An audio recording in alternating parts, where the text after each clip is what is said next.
జగిత్యాల జిల్లా ధర్మపురిలోని ప్రముఖ పుణ్యక్షేత్రం శ్రీ లక్ష్మీ నరసింహస్వామి దేవస్థానానికి ఆదివారం భక్తులు పోటెత్తారు.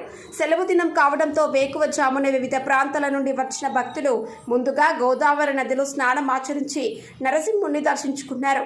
అనంతరం దేవస్థానానికి అనుబంధంగా ఉన్న ఆలయాల్లో ప్రత్యేక పూజలు నిర్వహించి మొక్కులు చెల్లించుకుంటున్నారు.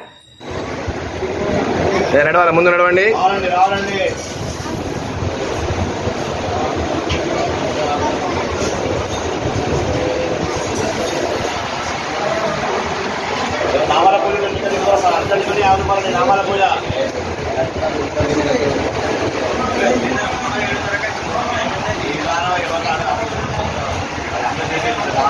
ఈ